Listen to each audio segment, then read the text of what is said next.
Magandang araw muli sa inyong lahat, mga kaibigan. Sa araw na ito ay isa na namang kwento ng pakikipagsapalaran at kababalaghan ang aking ihahatid sa inyo.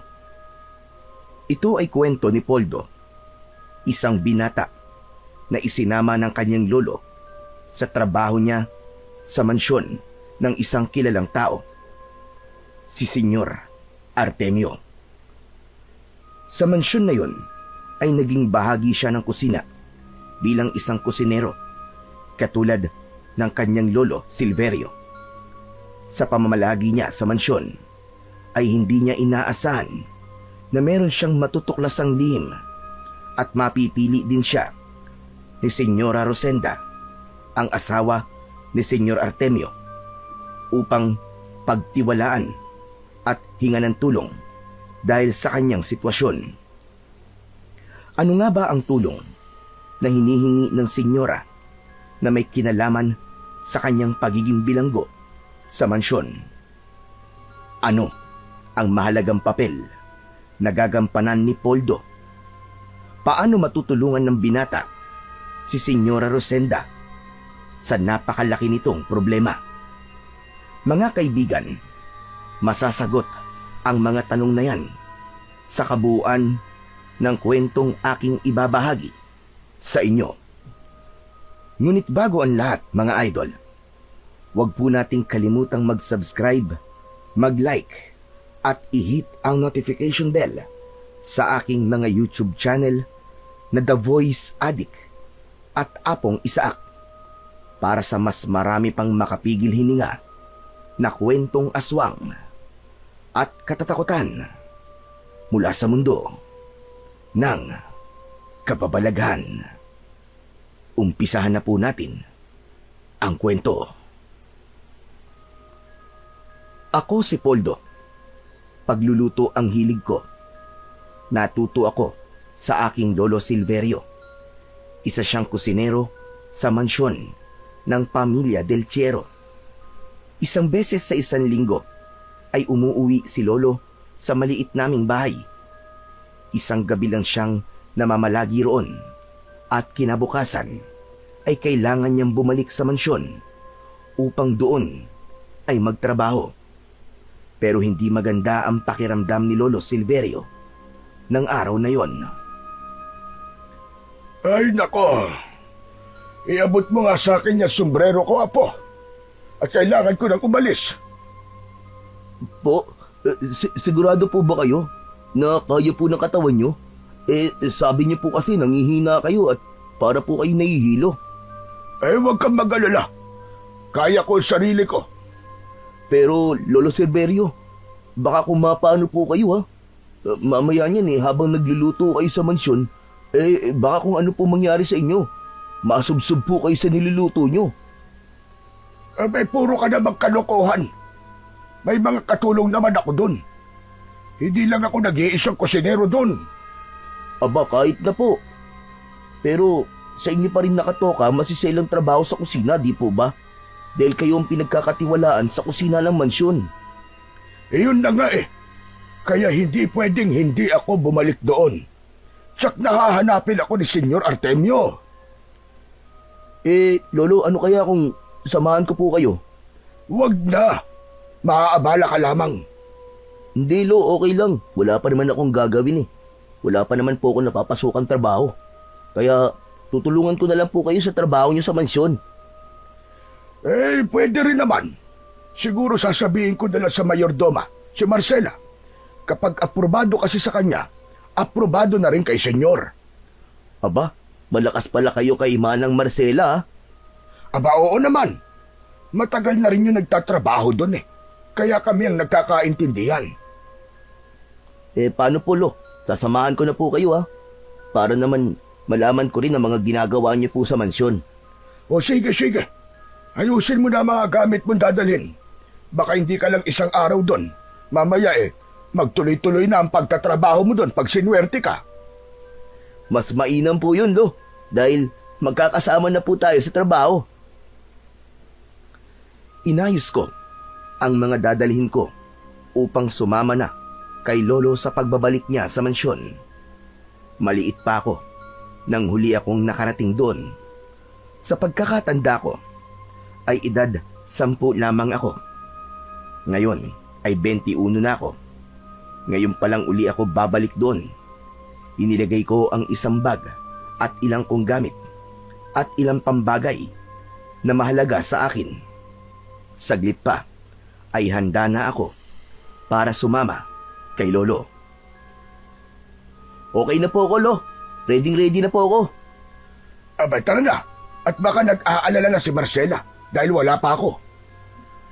Nag-abang kami ni Lolo ng masasakyang habal-habal.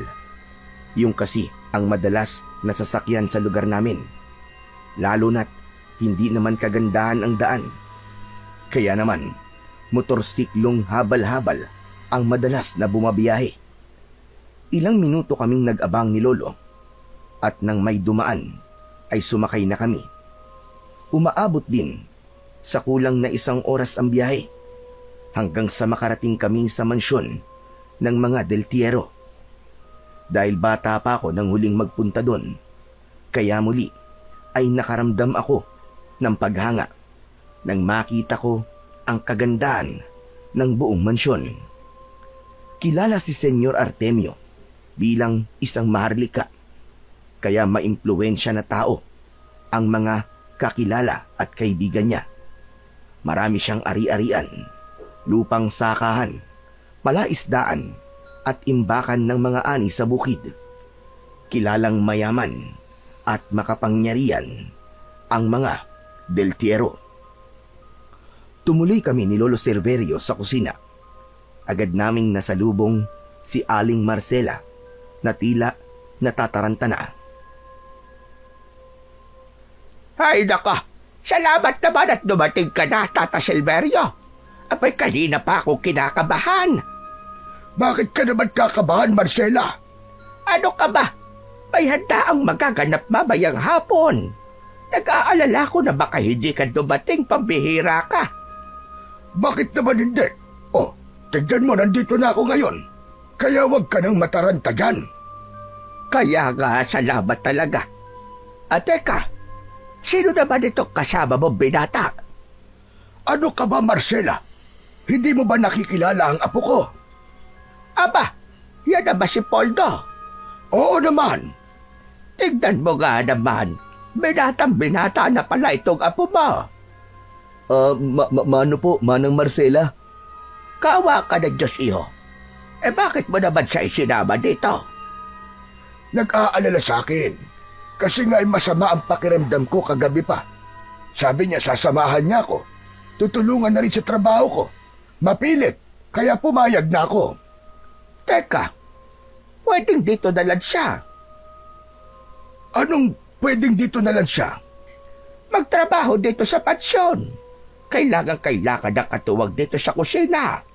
Alam niyo naman na halos araw-araw may mga dumarating na bisita dito, hindi ba? Kaya kailangan ng mga mag-aasikaso ng pagkain. Hindi sa tinatawaran ko kakayahan mo, ha, Tata Silverio? Kaya lang, ay nagkakaedad ka na rin. Madali nang napapagod. Kung sa bagay tama ka dyan, Marcela, hindi ko itatanggihan. Kung ganon, pwedeng dito na si Poldo. Oo naman, pwede. Aba, teka lang pala. Paano si Senyor? Baka ayaw niya. Ako nang bahala doon. Saka ako ang pinagdidesisyon ni Senyor sa mga bagay na yan, hindi ba? Kaya sabi ko nga, sigurado na yung pagtatrabaho mo dito, Poldo. Naku, maraming salamat po, Manang Marcela.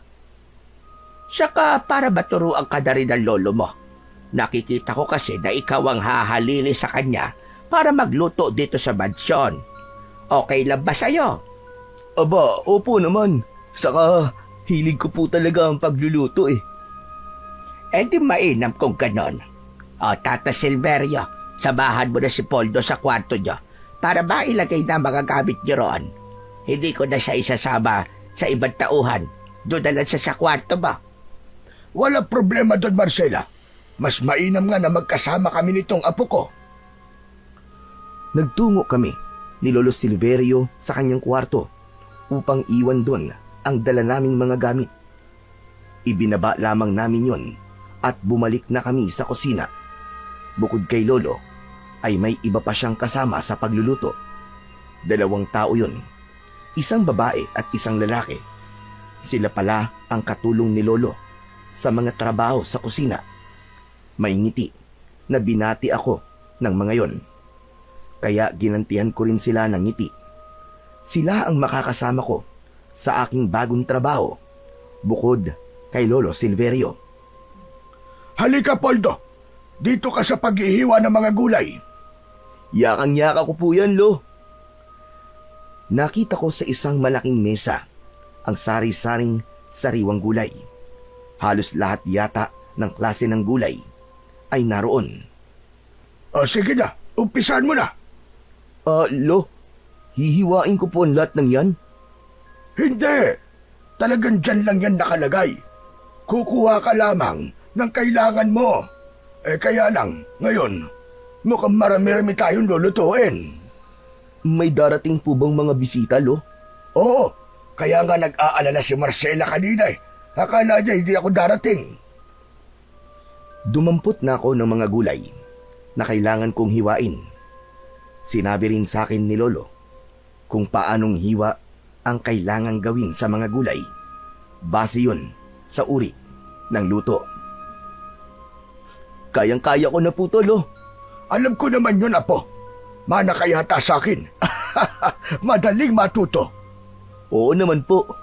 Apo niyo po ako eh. O sige na. Simulan mo na dahil marami pa tayong gagawin. Ako ang nakatoka sa paghihiwa ng mga gulay. Samantalang ang 2 kasama namin sa kusina ay para naman sa paghihiwa ng mga karne. Inihanda naman ni Lolo Silverio ang kalan at ang mga talyasik na gagamiting lutuan. Talaga nga palang marami-raming lulutuin. Napaisip ako na sino-sino kaya ang mga magiging bisita ni Senyor Artemio. Mga kaibigan kaya niyang kilala rin sa lipunan? Mga maharlika din kayang katulad niya? Mga politiko at mga kontraktor? Maya-maya, sa gagawing pagdiriwang sa mansyon ng Del Tiero, ay tiyak na makikita ko ang mga yon. Nakakapagod ang maghapong yon. Nakatapos na kaming magluto ng mga putahing kailangan para sa gagawing handaan. Pagsapit ng gabi, nagpapahinga ako at nakaupo sa isang upuan sa kusina. Nakakaramdam ako ng antok, kaya napapapikit ang mga mata ko. Nakakaidlip na ako nang biglang may bagay na tumama sa aking muka. Nagulat ako at muntik nang mahulog sa aking kinauupuan. May bolang tumama sa mukha ko. Agad kong hinanap kung kanino galing ang bola.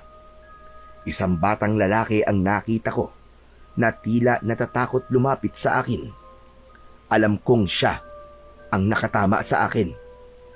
Tinawag ko siya, subalit at tubili ito sa paglapit. Makikita ang takot sa kanyang muka. Sorry po, kuya. Pasensya na po, ah. Hindi ko po sinasadya. Talaga bang hindi mo sinasadya? Oo po, totoo po yun. Kaya pasensya na po. Bakit kasi dito ka naglalaro ng bola sa kusina? Dinampot ko ang bola, pero hindi ko pa yun ibinigay sa bata, kundi hawak ko lang. Kuya, huwag mo kong isusumbong sa lola ko, ah. Magagalit siya sa akin eh. Baka paluin pa niya ako. Lola? Bakit? Sino bang lola mo? Si Lola Marcela po. Bago pa ako nakapagsalita, para sana tanungin pa ulit ang bata, ay nakita kong papalapit na si Manang Marcela. Ikaw talagang bata ka. Kung saan-saan ka na naman nagpupunta. Pinapagod mo talaga ako. Sabi ko sa'yo, huwag ka rito sa kusina. Lalabas na po ako, Lola. Kuya, pwede ko na po bang makuha po ang bola ko? Sandali nga. May nangyari ba, Poldo? May ginawa bang kalokohan ng apo ko? Wala po, Lola Marcela. Hindi ikaw ang kinakausap ko, Rodi, kundi si Poldo. Wala po, Manang. Maigi naman. Ay siya nga pala, Poldo. Siya si Ronnie. Siya ang apo ko. At kasama ko dito sa mansyon. Ulila na siya sa mga magulang. Wala na ako mapag-iwanan sa kanya. Kaya isinasama ko na lang siya dito. Okay lang naman kay senyor. Kaya walang problema. Ito na ang bola mo, Ronnie. Salamat po, Kuya Poldo. Ang bait niyo po pala. Napangiti ako sa sinabi ni Ronnie. Alam ko na ang ibig niyang sabihin dahil hindi ko siya isinumbong kay Lola Marcela. Kuya Poldo, pwede po ba kapag wala po kayong ginagawa, maglaro po tayo ng basketball? Aba, oo naman. Hilig ko rin yan eh. Ayos! Sige po kuya, doon na po muna ako sa labas ha. Lola Marcela, sa garden na po ako maglalaro. O sige, apo, mag-iingat ka. At ingatan mong wag masira ang mga halaman doon. Baka magalit na naman sa'yo si Senyora Rosenda. Senyora Rosenda po, Manang? Oo, siya ang asawa ni Senyor Artemio. May asawa pala siya. Ang totoo niyan ay bago lang. Wala ba nasasabi sa'yo ang lola mo? Wala po. Baka nakalimutan po niyang sabihin. Ay siya ka pala, babaya pag oras na nasalo-salo. Kailangan tumulong ka rin sa paghahanda ng mga pagkain, hane. Opo, Manang. Medyo marami-rami kasi ang bisita darating. Kaya dapat magtulong-tulong tayo para asikasuhin sila. Nang sumapit na ang gabi, ay nagsimula ng magdatingan ang mga inaasahang panauhin sa mansyon. Magagara ang mga dumating na sasakyan. Makikitang may kaya at kilala sa lipunan ang mga dumating. Kasama ang mga kusinero at ilang tauhan sa mansyon, ay naroon na kami sa lugar ng handaan. Pinagbihis kami ng kulay puting pantaas at itim na pantalon upang maging presentable sa pagharap sa mga bisita. Nalaman ko na wala palang mahalagang okasyon, kundi nagpatawag lamang si senyor ng isang salo-salo para sa kanyang mga mayayamang kaibigan. Iba talaga kapag mayaman, kayang magkaroon ng isang engrandeng salo-salo kahit walang mahalagang okasyon. Nang matiyak na dumating na ang lahat ng panauhin, ay inasahan na rin ang paglabas ni Senyor Artemio. Makikita ko siya uli pagkatapos ng kung ilang taon. Ngayon nga ay makikita ko rin ang kanyang asawa na ayon kay Manang Marcela ay hindi pa natatagalan mula nang mapangasawa ito ng senyor. Sa saliw ng musika ay lumabas si Senyor Artemio kasama ang kanyang asawa na si Senyora Rosenda. Nakakawit pa ang braso ng babae kay senyor. Sa tingin ko ay kalahati ng edad ni Senyor Artemio ang edad ng babae. Kung si senyor ay 50 na, posibleng nasa 25 lamang ang edad ng kanyang asawa. Hindi kami nagkakalayo ng edad. Mababakas sa babae ang kabataan at lalo na ang kagandahan nito. Bagay na bagay sa kanya ang suot na white gown na eleganting-elegante ang pagkakagawa. Nakatitig ako kay Senyora Rosenda dahil kakaiba ang taglay na ganda. Pero bakas ko sa kanyang muka ang kalungkutan. Napansin pala ni Lolo Silverio ang pagkakapako ng mga mata ko sa asawa ni Senyor. Apo, baka naman matunaw si Senyora Rosenda sa pagkakatitig mo. Si Lolo talaga, oo. Akala mo yata hindi ko napapansin na. Titig na titig ka kay Senyora Rosenda. Lolo, paano ba naman? Ang ganda-ganda po niya. Oo naman, talagang maganda siya. Magugustuhan ba naman siya ni Senyor Artemio kung hindi siya maganda? Kaya alam po, Lo. Pansin ko parang parang may kakaiba. Kakaiba? Abay saan? Kay Senyora po. Alam ko ang ibig mo sabihin, Apo. Hindi ko pa kasi naikikwento sa'yo ang istorya ng asawa ni Senyor. Nakakapagod ang lumipas na gabing yon dahil sa pag-aasikaso sa mga bisita sa mansyon. Kanina, habang abala ang lahat, ay hindi naaalis ang paningin ko kay Senyora Rosenda. Hindi ko maipaliwanag ang nararamdaman ko, pero gandang-ganda ko sa kanya. Marami na rin akong nakitang magagandang babae, subalit iba ang taglay na kagandahan ng Senyora. Dahil nga sa nararamdaman kong paghanga kay Senyora, ay kinulit ko si Lolo Silverio upang malaman ang kwento tungkol dito na paanong naging asawa siya ni Senyor Artemio. Bakit mo naman gustong malaman, Apo? Nagtataka lang po ako, Lolo. Dahil ba napakabata ni Senyora Rosenda para kay Senyor Artemio? Parang ganun na nga po, Lo. Matanong kita, ano bang meron si Senyor Artemio? Kayamanan po, Lo. Pera. Saka may malaki po siyang mansyon. Tapos sabi mo nga, marami siyang negosyo. Yun na nga yun. Yun ang sagot kung bakit si Rosenda ang napangasawa ni Senyor. Dahil mayaman? Dahil may impluensya? Oo, Apo. Sa panahon ngayon kapag may pera ka at may impluensya, hindi malayong magkaroon ka ng asawang maganda. Ibig niyo po bang sabihin, binili ni Senyor Artemio si Senyora Rosenda, ganun ho ba? Parang ganun na rin. Yun naman sabi-sabi lang. Saka kung totoo man, wala namang pwedeng umamin. Pero Lo, sa tingin ko, totoo yun. Bakit mo naman nasabi? Nakikita ko po kasi sa mukha ni Senyora na hindi po siya masaya. Bakit manguhula ka na ba ngayon, Apo? Basta po, yun po ang nararamdaman ko eh. Wala po sa mukha ni Senyora ang kasiyahan. Hindi niya po may pagkakaila yun. Kahit pa mamahalin ang suot niya at napapalamutian siya ng mamahaling alahas, alam ko po na malungkot siya. Pero wala na tayong pakialam doon, Apo. Yan ang buhay na pinili ni Senyora Rosenda. Kaya hayaan natin siya. Wala tayo sa posisyon para pakialaman ang desisyon niya. Tumahimik na lamang ako sa sinabi ni Lolo Silverio. Tama naman siya. Wala na kaming pakialam sa anumang piniling buhay ni Senyora Rosenda dahil buhay niya yun at labas na kami.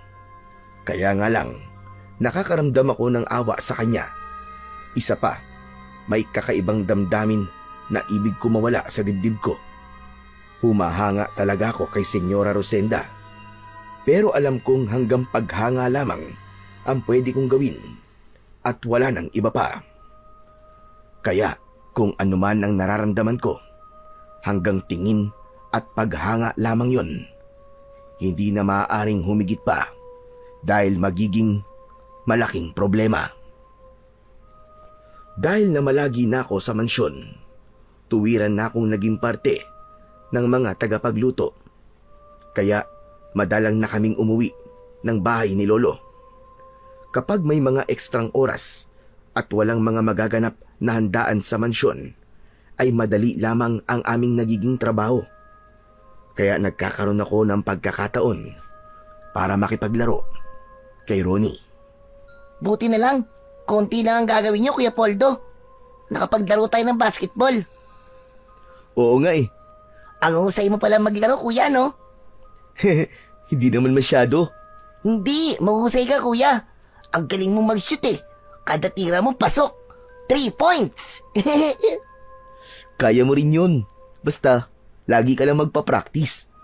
Ginagawa ko naman yung Kuya eh. Pero hanggang ngayon, bano pa rin ako. Ganun talaga. Kaya tiyagaan lang. Sabi nga kapag may tiyaga, may sinigang. Parang hindi yata ganun yung Kuya Poldo. Kapag may tiyaga, may adobo. Joker ka rin pala, ah. Hindi ka naman kalbo. Kayo rin, Kuya Poldo. Joker ka rin. Hindi ka naman kalbo. Kuya, tignan mo. Ang alin? Si Senyora papalapit dito sa atin. Naku, lagot tayo. Ha? Bakit naman lagot? Kwan kasi. May inutos nga pala sa akin kanina si Senyora kaya lang nakalimutan ko. Kasi nakita kita. Tapos nagyaya ako mag-basketball tayo. Yung utos niya, ayun, nakalimutan ko na. Naku, paktay ka talagang bata ka. Anong gagawin ko, Kuya Poldo? Tulungan mo ko. Baka magalit siya sa akin.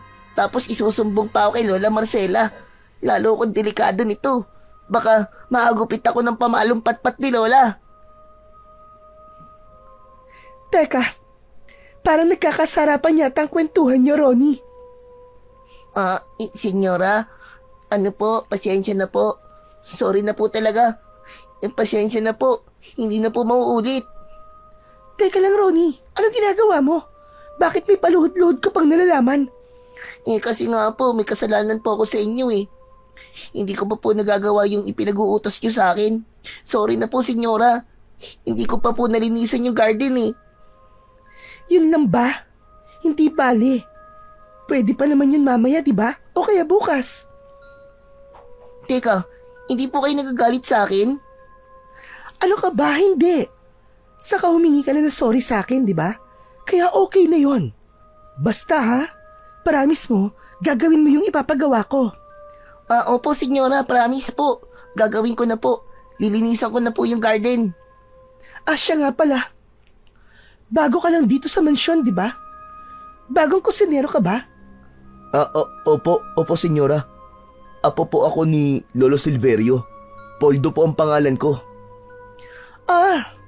May apo pala si Lolo Silverio. Ibig bang sabihin, dito ka na rin maglilingkod sa mansyon? Ganun na nga po. Katulong po ni Lolo. Masipag po siya, Senyora. Tapos magaling pa po mag-basketball. Saka mabait po. Tapos, gwapo pa. Di ba, Kuya Poldo? Talaga lang ha? Ikaw talaga, Ronnie, oh. Ang dal-dal-dal-dal mo. Nakakahiya kay senyora eh. Senyora, pasensya na po kayo dito kay Ronnie kung ano-ano pong sinasabi. Hay nako, sanay na ako kay Ronnie. Saka, wag ka nang magpo sa akin, ano ka ba? Sa tingin ko naman hindi nagkakalayo ang edad natin dalawa. Naku, hindi po pwede. Baka hindi po magustuhan ni Senyor Artemio. Kaya, okay na po yung nagpopo ako sa inyo, senyora.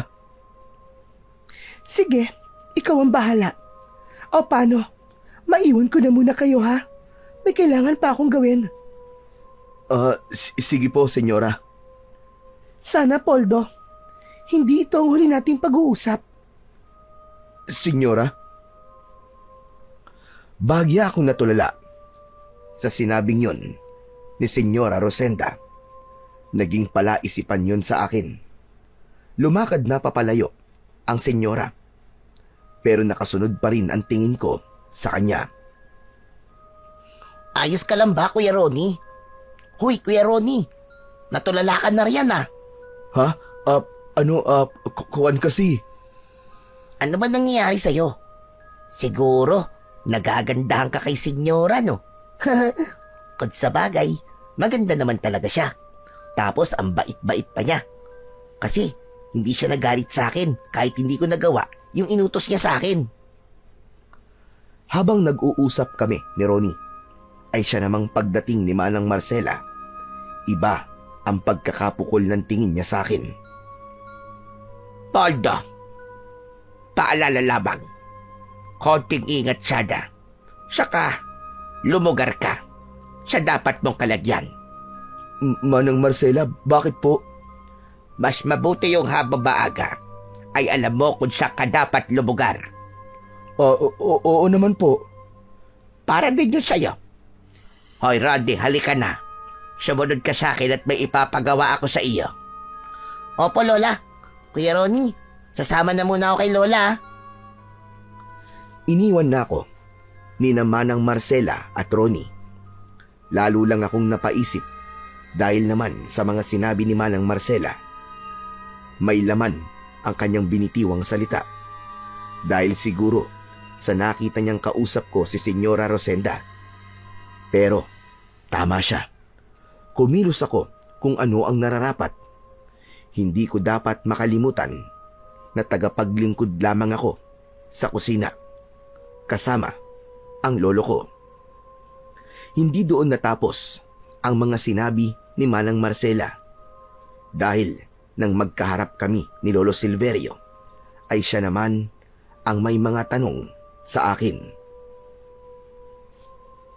Apo, gaya ng sinabi ko, maging mapagpigil ka sana. Teka lolo, may sinabi po ba sa inyo si Manang Marcela? Nakita ka raw niyang kausap si Senyora. Nagkataon lang po yun kasi magkasama kami ni Ronnie, yung apo po ni Manang Marcela. Tapos, lumapit po sa amin si Senyora. Mahirap na kasi. Baka may kung anong makarating kay Senyor. Ano pong ibig niyo sabihin, Lo? Baka iba ang makarating na balita sa kanya. Lalo na kung nakikita ng ibang tauhan dito sa mansyon. Nakausap mo ang Senyora. Lo, wala naman po akong ginagawang masama. Ano po bang problema doon? Mas mainam na yung nag-iingat. Para din yun sa kabutihan mo, Apo. Makinig ka na lang. Maging si Lolo Silverio ay nag-alala na rin para sa akin. Siguro dahil kabisado na nila ang tunay na ugali ni Senyor Artemio. Huwag po kayo mag-alala, Lolo. Naiintindihan ko po kayo. Salamat naman, Apo. Isinama kita rito para may katuwang ako. Hindi para bigyan ako ng problema. Malinaw ba yun sa'yo? Iisa lang ang ibig tukuyin ni Lolo. Yun ay ang lumayo ako at wag na wag makikipag-usap kay Senyora Rosenda. Siguro para walang maging problema dahil nga baka may kakaibang ugali si Senyor. Posibleng seloso ito at madaling magalit, lalo na kung may kinalaman kay Senyora Rosenda.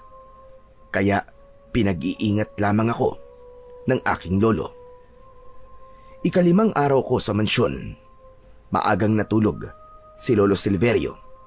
Maging ang ibang tagapagsilbi sa mansyon ay nagpapahinga na rin. Kaya lamang, hirap akong makatulog ng gabing yon. Posibleng dahil sa matapang na kaping nainom ko. Kaya bumangon ako sa pagkakahiga sa aming kama. Dahan-dahan ang ginawa kong pagkilos para hindi magising si Lolo Silverio. Lumabas ako ng kwarto at nagtungo sa labas ng quarter na tinutulugan ng mga tagapagsilbi. Madilim ang gabi, subalit may liwanag ang buwan. Yun nga lamang, malamlam ang sinag nito. Naupo ako sa isang upuan na naroon para magpalipas ng oras. Baka sakaling dalawin na rin ako ng antok. Kaya lamang, tila may ibang dadalaw sa akin ng pagkakataong yon. Tumingala ako sa kalangitan. Maraming bituin.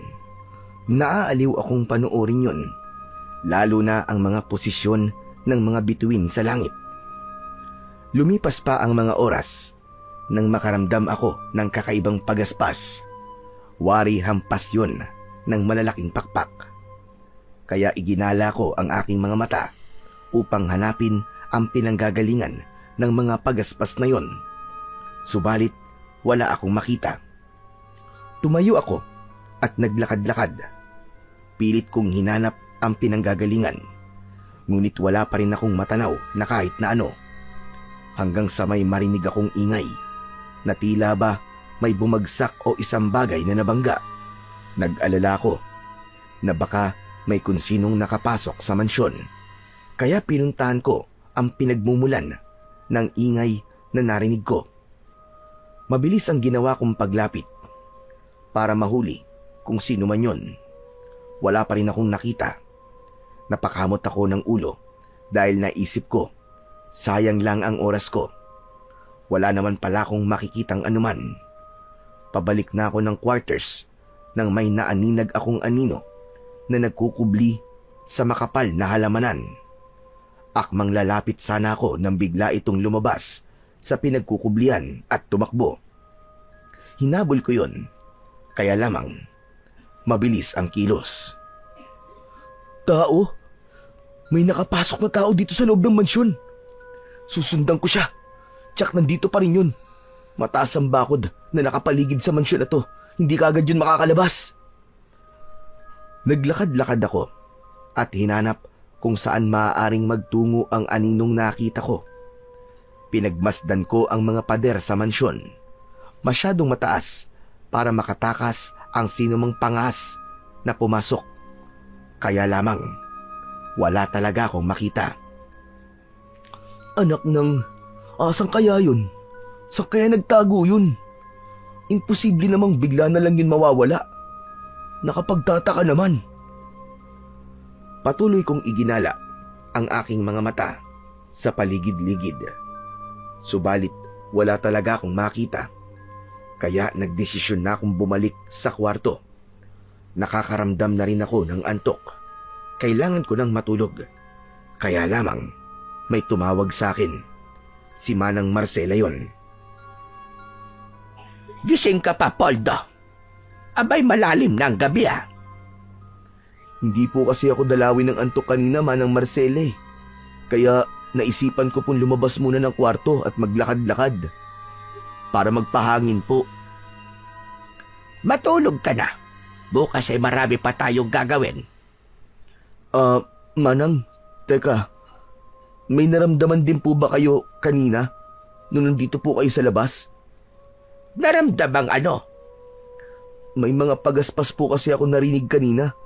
Para bang tunog po ng kung anong lumilipad.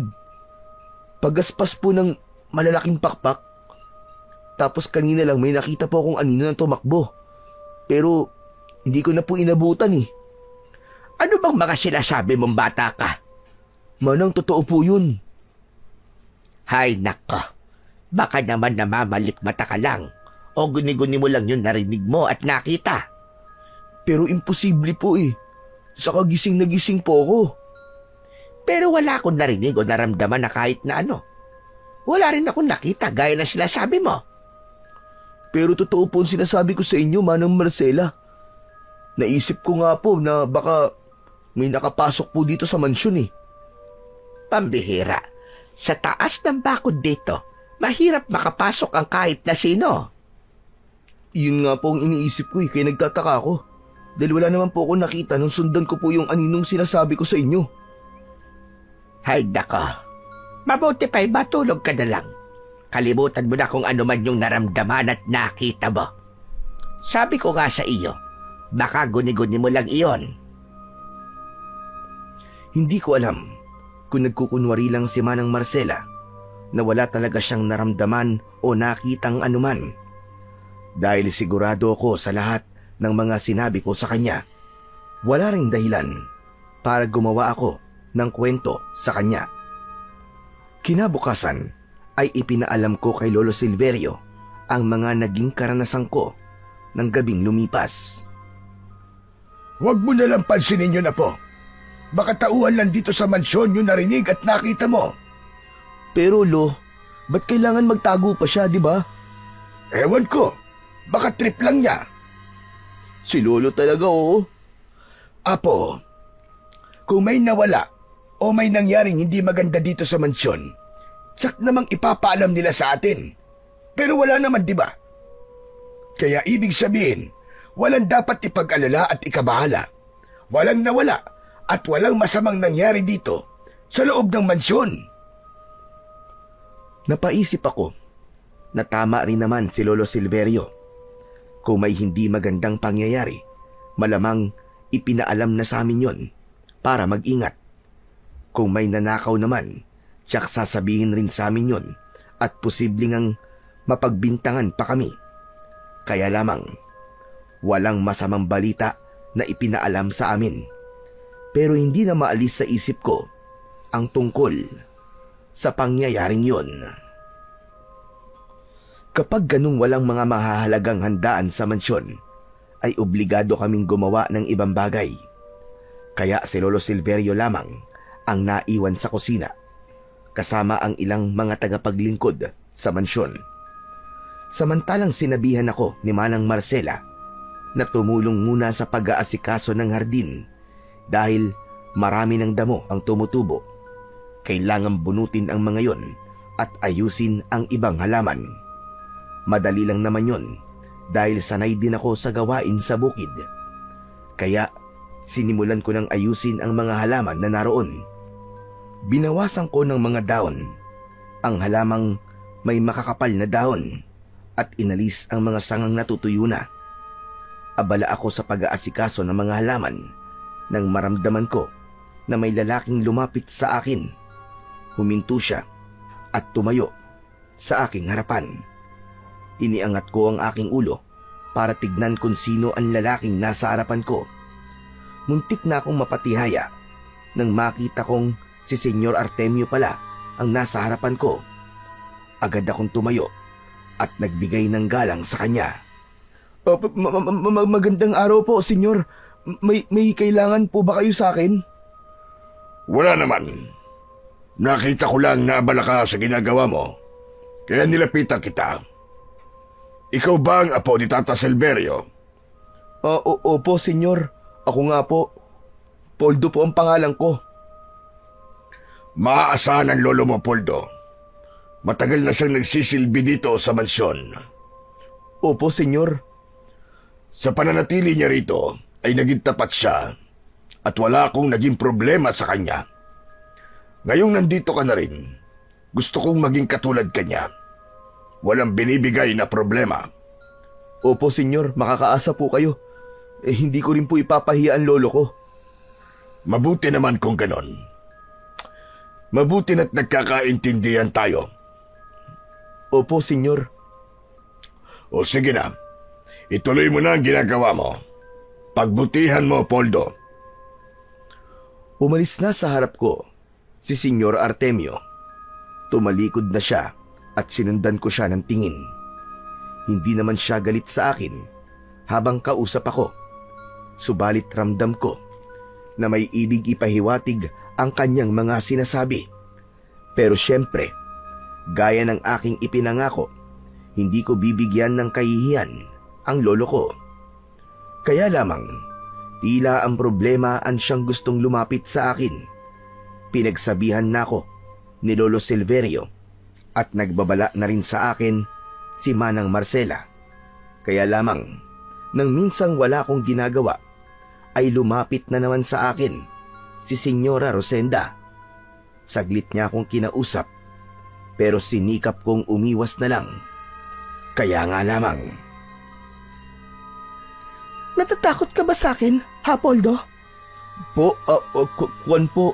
Hindi naman po, senyora. Para kasing umiiwas ka eh. Gusto ko lang naman makipagkwentuhan sa'yo. Po, ano po kwan po kasi.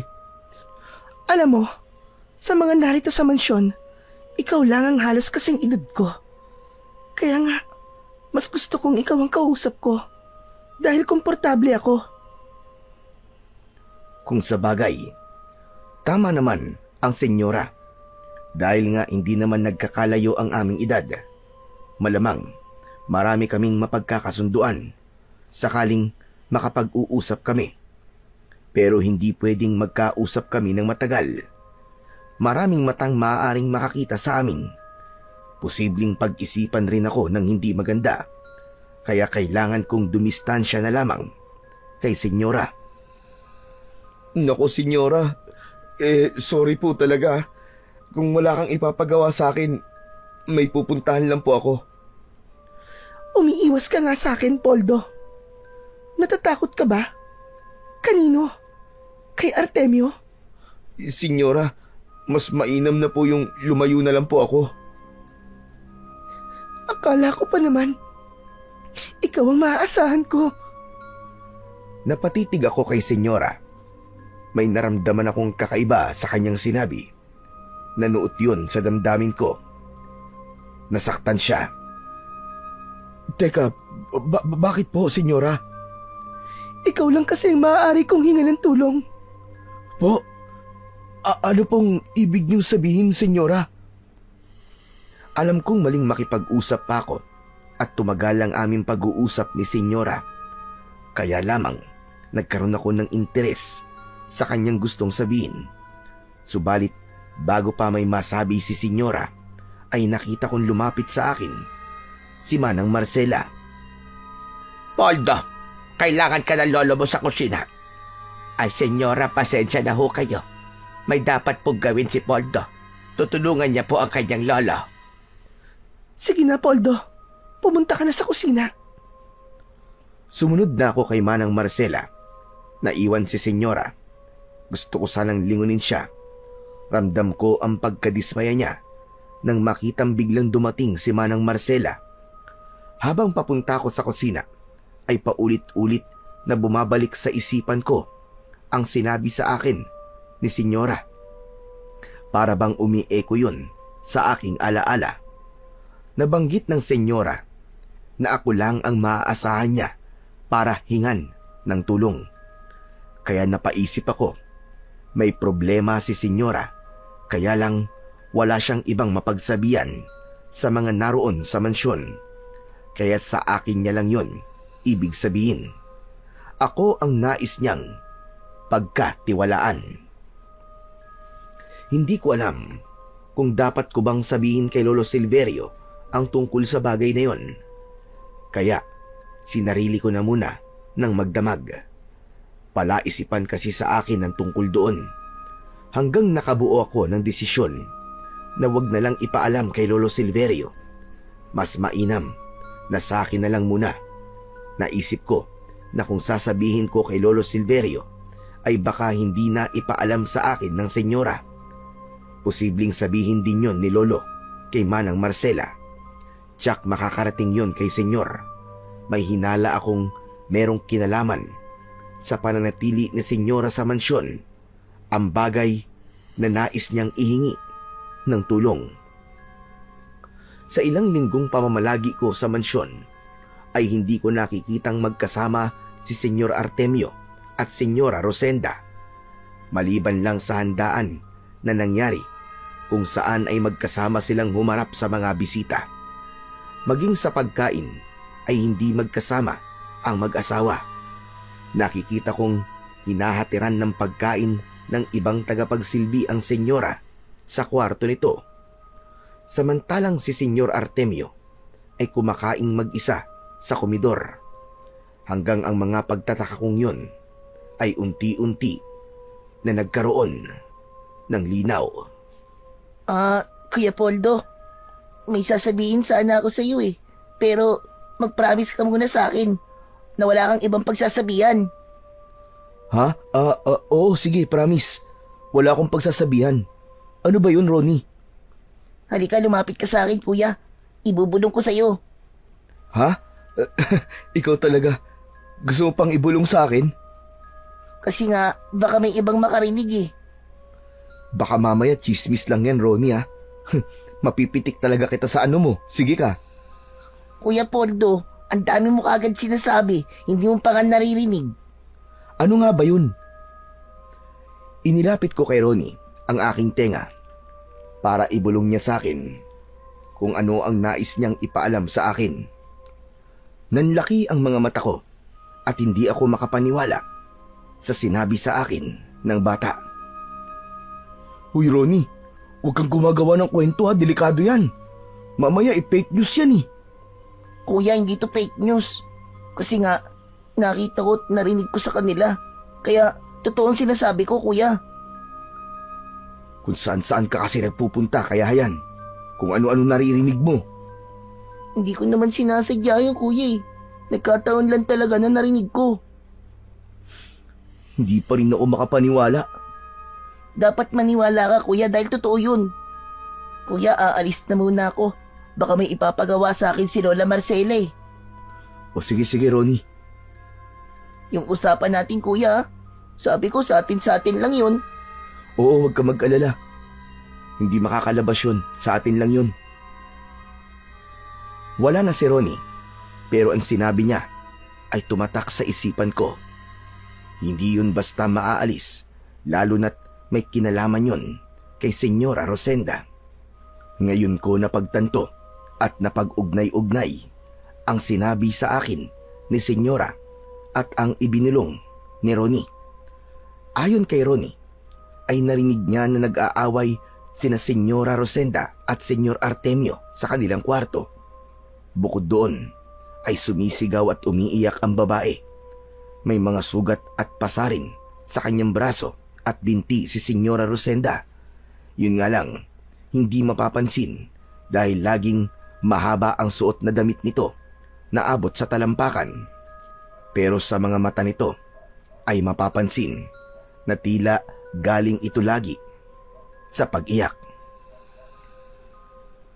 May hindi nga magandang nangyayari kay Senyora Rosenda dito sa mansyon. At yun ang ibig niyang ihingi ng tulong sa akin.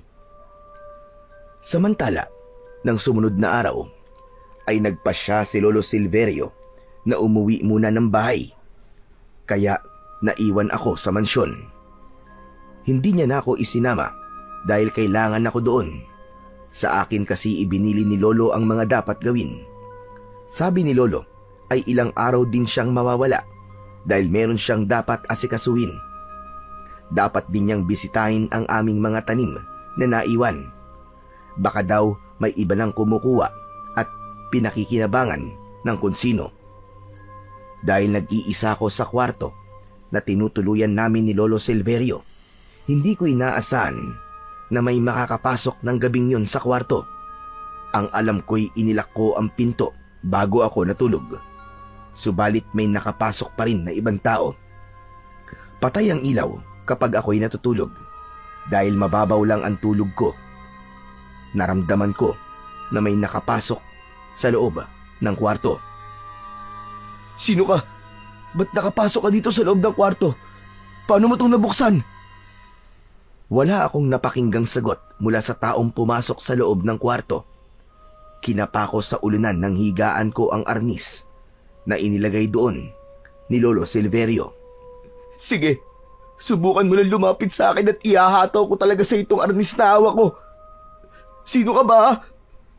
Hindi ka pa rin ba magsasalita? Sino ka? Ako to, Poldo.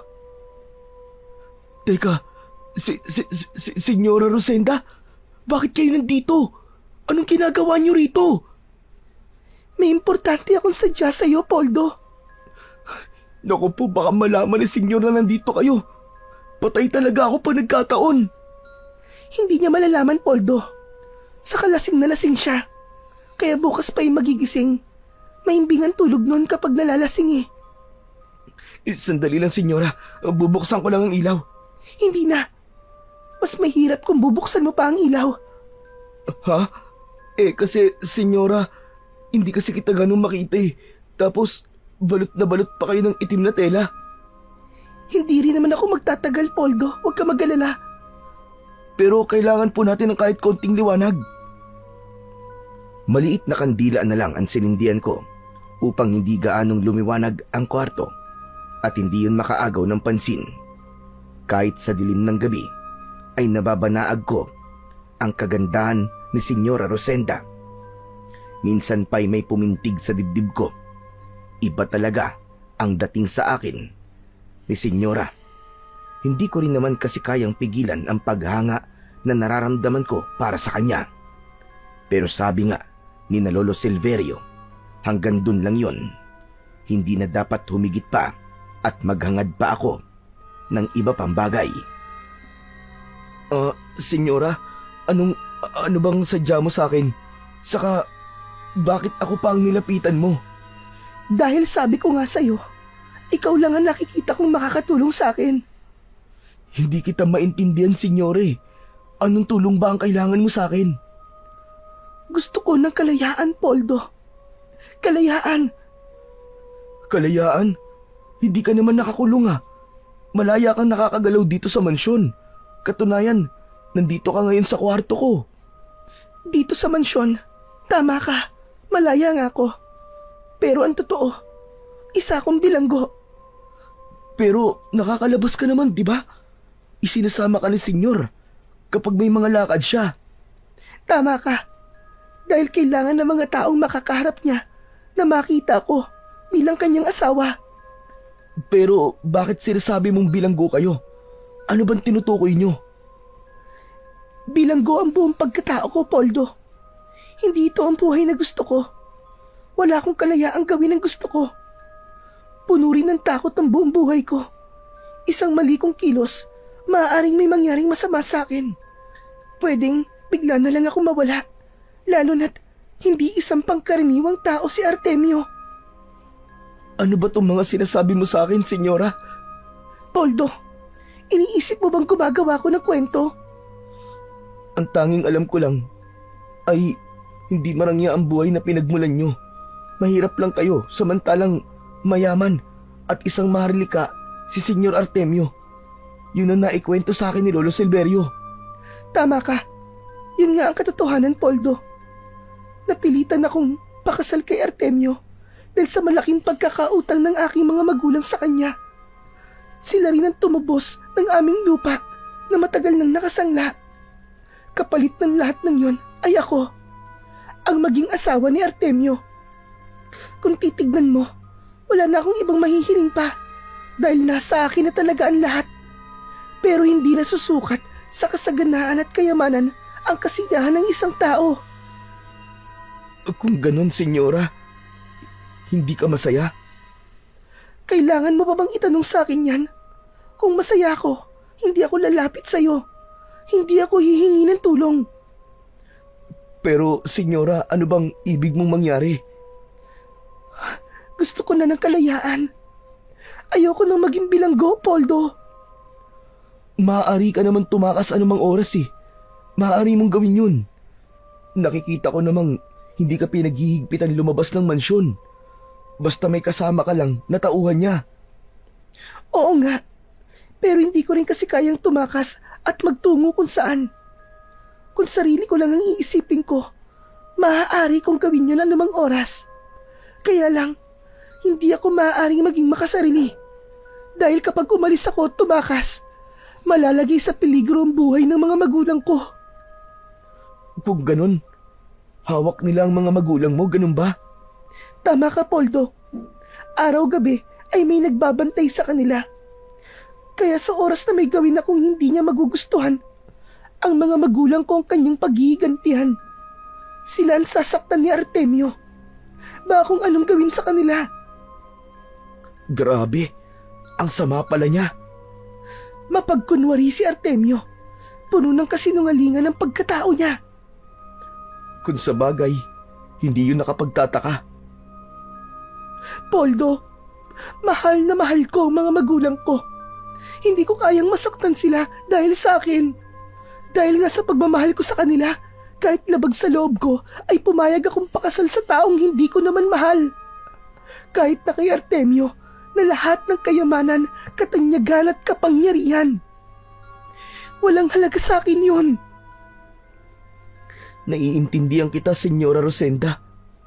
Siguro kung nasa ganyang sitwasyon din ako, baka ganun din ang gawin ko eh. Pagod na ako, Poldo. Hindi ko na kayang patuloy na maging bilanggo. Sabi ko nga sa'yo, kailangan ko ng kalayaan. Iniisip mong ako ang makakatulong sa'yo, senyora? Oo, Poldo. Dahil nakikita ko yun sa mga mata mo. Hindi na ako magpapaligoy-ligoy pa. Gusto mo ba ako? Nagulantang ako sa tanong na yon ni senyora. Hindi ko inaasahan ang diretsahan niyang tanong sa akin. Hindi kagad ako nakasagot at tubili ako kung ano ba ang sasabihin ko, kung paano ko ba sasagutin ang tanong niyang yon. Hindi ka makasagot. Nahihiya ka ba? Pero nakikita ko sa mga mata mo na may damdamin ka para sa akin. Tama ba ako, Poldo? Hindi na rin ako magkukunwari pa. Gusto kita, Poldo. Sa unang kita ko pa lang sa'yo, hindi ko maitatanggi na may nararamdaman ako para sa'yo. Senyora, di ko alam kung anong sasabihin ko. Saka, manghuhula ka ba? Bakit, Poldo? Dahil ba tama mga sinabi ko? May pagtingin ka rin sa akin. Yung sinabi ko sa'yo tungkol sa nararamdaman ko. Totoo yun. Teka. Naguguluhan ako, senyora. Hindi ko alam kung ano bang dapat kong maramdaman eh. Kung matutuwa ba ako, mag-aalala o matatakot. Dahil sa mga sinabi mo sa akin ngayon. Poldo, nagmamakaawa ako sa'yo. Nakikiusap ako sa'yo. Tulungan mo akong makalaya. Ayoko nang manatiling bilanggo dito. Gusto mong kalabanin ko si Senyor Artemio? Yun lang ang tanging paraan. Isa pa, dapat ko na rin ipaalam sa'yo na hindi pangkaraniwang tao si Artemio. Hindi pangkaraniwan? Oo, dahil bukod sa pagiging isang maharlika na kinikilala at tinitingala ng marami, isa rin siyang aswang. Isa siyang maharlikang aswang at siya ang namumuno sa mga aswang na kauri niya. Ano? Totoo ba yung sinasabi niyo, senyora? Oo, Poldo. Walang dahilan para magbiro ako. Kaya naging totoo ako sa'yo para makagawa ka ng paraan kung paano mo ako matutulungan. Lalong hindi magiging madali ang nais mo, senyora. Dahil hindi pala pangkaraniwan si Senyor Artemio. Pero alam kong makakaya mo. Para sa akin, Poldo. Para sa pagmamahal mo sa akin.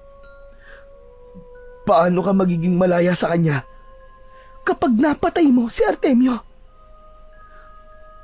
Pero, Senyora Rosenda, Yun lang ang tanging paraan, Poldo.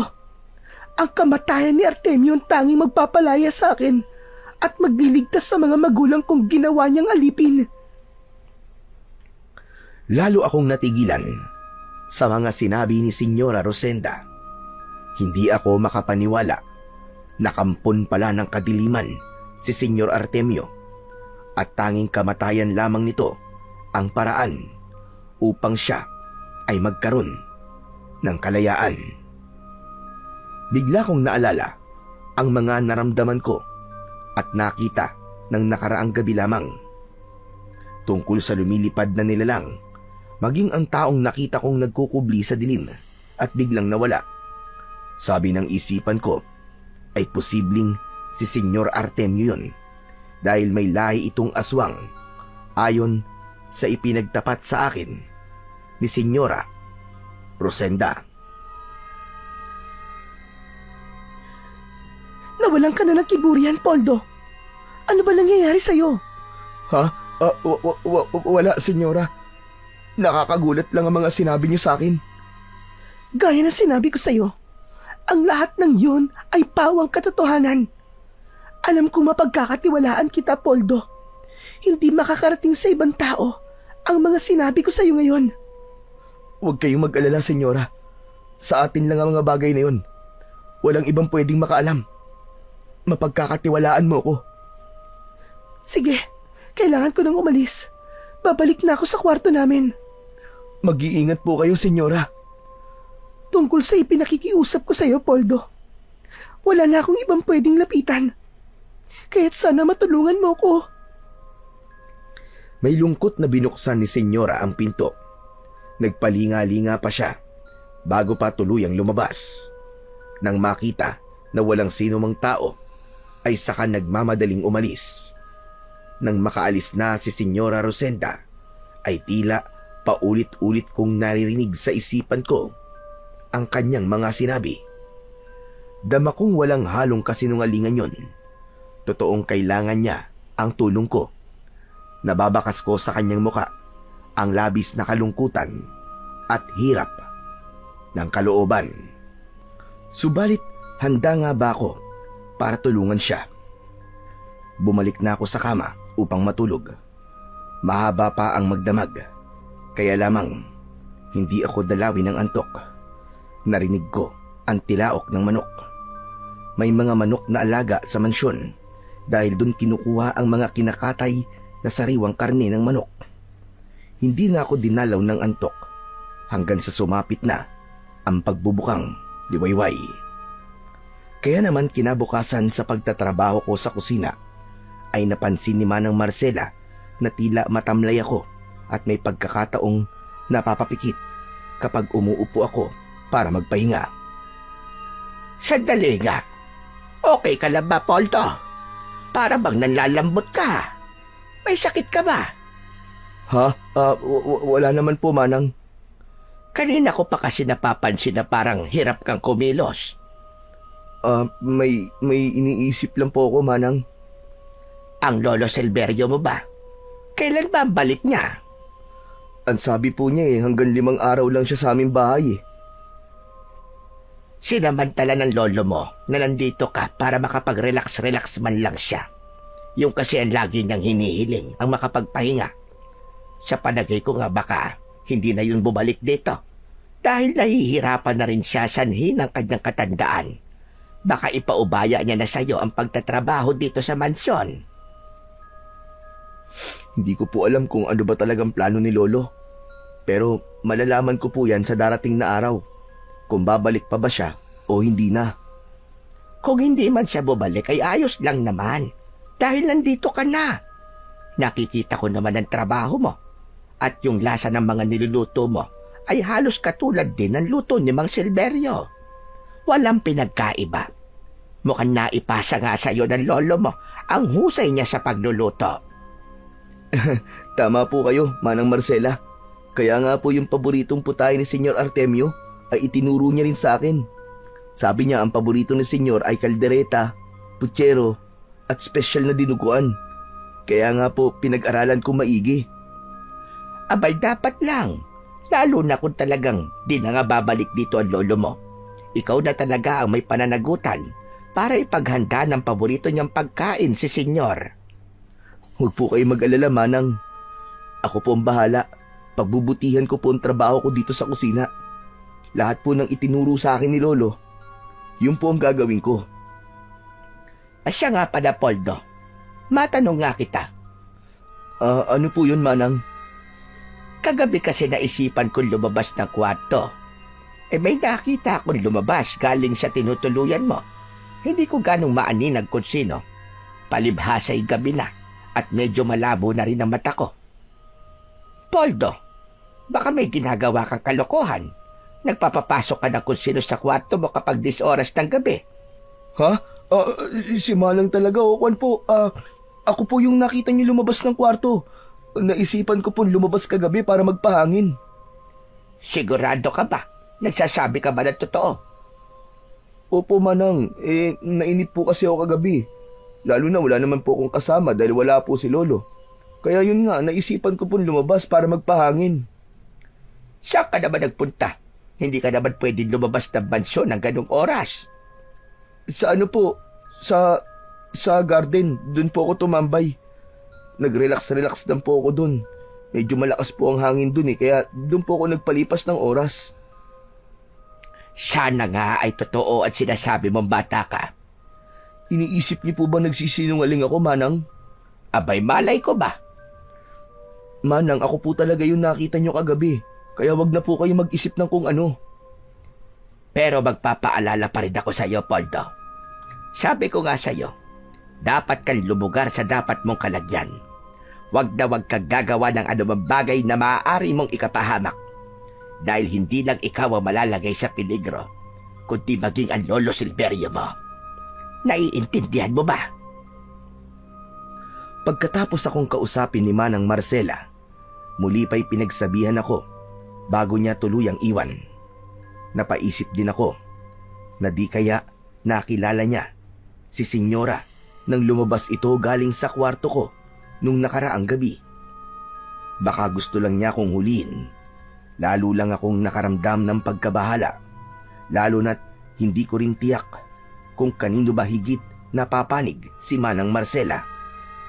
Napaisip ako kung alam ba ni Manang ang paghihirap ng kalooban ni Senyora dahil sa pakikisama niya kay Senyor Artemio. Pero base sa mga sinabi sa akin ni Senyora, ako lang ang pinagsabihan niya tungkol sa bagay na yon, maging ang kanyang nararamdaman. Maaring wala ngang alam si Manang. At gaya ng ipinangako ko kay Senyora, sa amin dalawa lang ang tungkol doon. Walang sino mang maaaring makaalam, lalo na ang ibinunyag niyang lihim tungkol sa pagiging aswang ni Senyor Artemio. Dahil malaya namang nakakagala at nakalalabas ng kanyang kwarto si Senyora Rosenda, kaya may mga pagkakataon na nakikita niya ako. Puno ng pakikiusap ang kanyang mga tingin sa akin. Mga tingin na tumatagos sa puso ko ang ibig niyang ipahiwatig. Yun nga ay ang paghingi niya ng tulong. Hindi na niya kayang magtagal pa sa mahirap na sitwasyong kinalalagyan niya. Ayon nga sa kanya, ibig na niyang maging malaya. Ayaw niya nang manatiling bilanggo. Habang wala pa sa mansyon si Lolo Silverio, ay kailangan ko nang makapagdesisyon. Pero paano nga ba?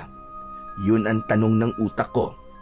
Paano ko kakalabanin at papatayin ang isang nilalang na hindi pangkaraniwan para sa kalayaan ng babaeng natutunan ko nang mahalin?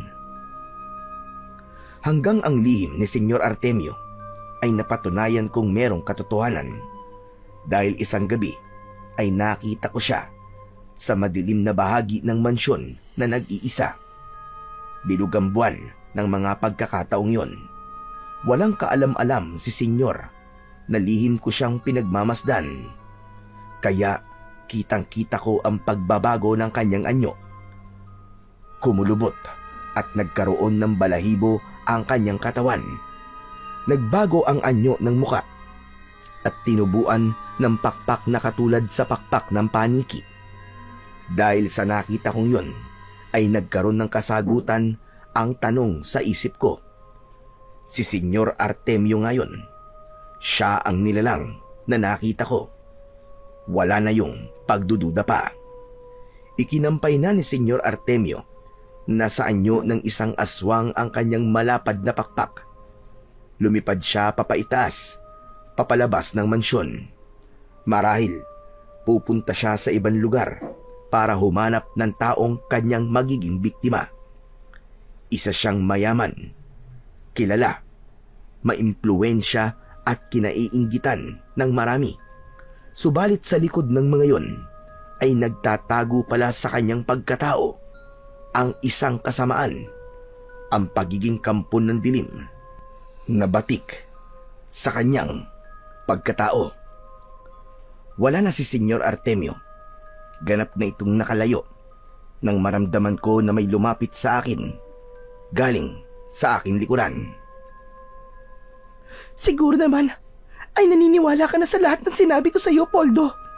Senyora, ikaw pala. Umalis na naman siya. Hahanap siya na magiging biktima. Maghahasik ng lagim. Hindi ka ba nakukonsensya, Poldo, na meron na namang mapapahamak dahil sa pagiging aswang niya? Senyora, pinag-iisipan ko pa ang tungkol sa ipinapakiusap mo sa akin eh. Hindi kasi ganun kadili yun. Pero hanggang kailan ka mag-iisip, Poldo? Mahalaga ang bawat oras. Ang bawat paglabas ni Artemio ay nangangahulugan ng pagpapalakas ng kanilang lahi. Nagpaparami na sila. Maaaring sa mga sumunod na araw, malaking-malaki na ang kanilang grupo. Ang mga naging bisita niya, sila man, ay unti-unti nang nakukumbinsi ni Artemio para maging kauri nila. Nais nilang palaganapin ang kanilang lahi. Maraming tao ang ibubulid nila para maging masama at maging kampon ng kadiliman. Nakapagtataka na hindi kanya pinakikailaman. Hindi kanya pinipilit na maging kauri niya. Dahil mas gugustuhin ko pang mamatay kaysa pilitin niya, Poldo. Ayaw naman niyang mangyari yun na mawala ako sa kanya. Mahal ako ni Artemio. Gusto niyang kasama ako at nariyan palagi sa tabi niya.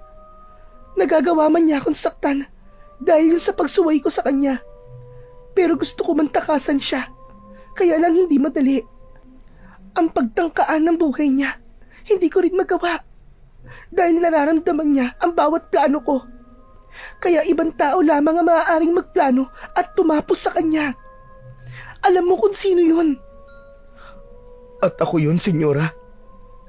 Oo, Poldo. Kaya nga ikaw, ang hinihingan ko ng tulong.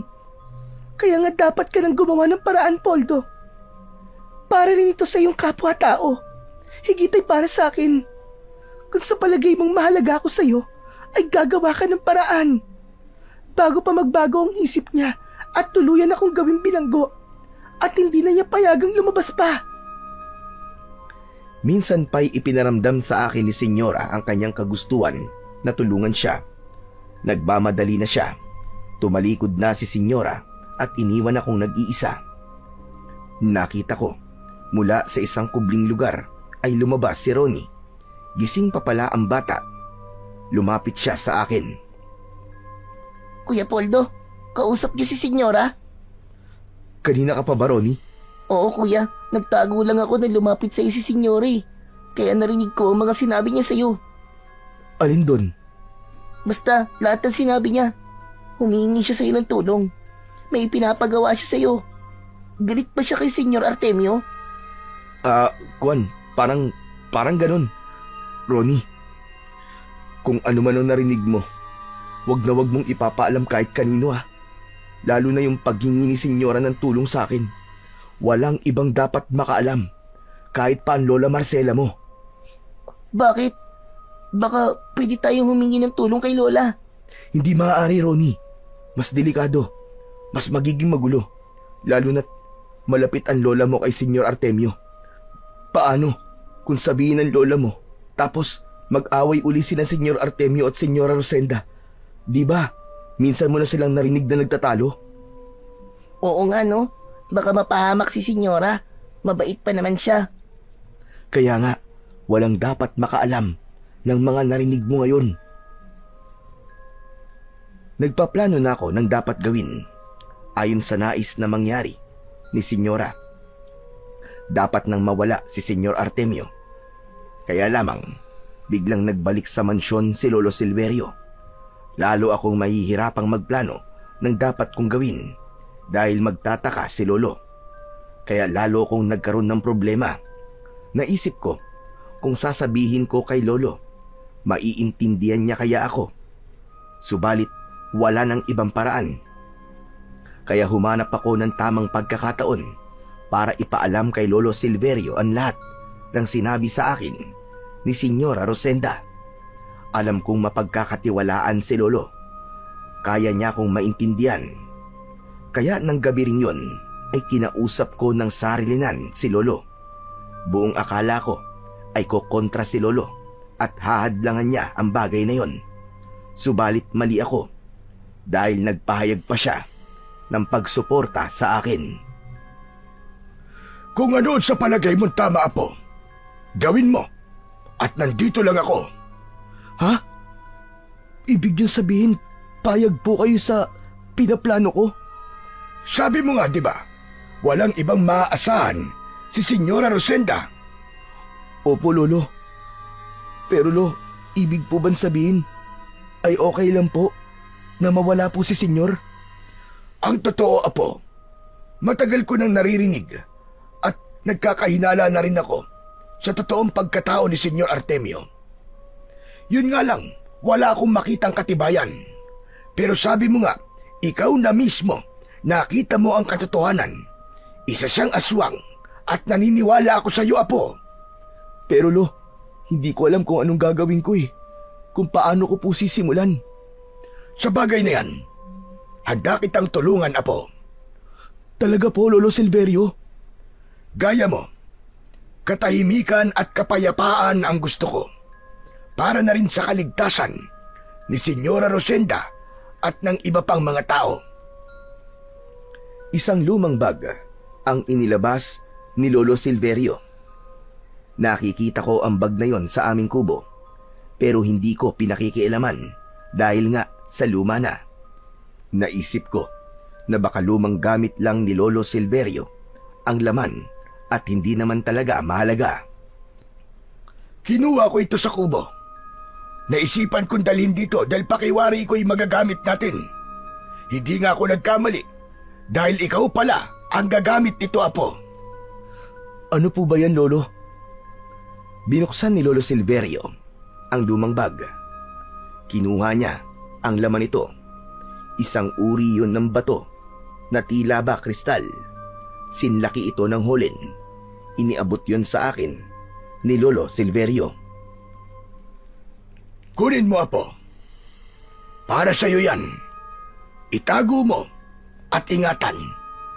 Po, ano pong sabi nyo? Para sa akin po. Ano po ba ito, Lolo Silverio? Isang malaking tipak ng kristal na asin. Hindi yan basta-basta natutunaw.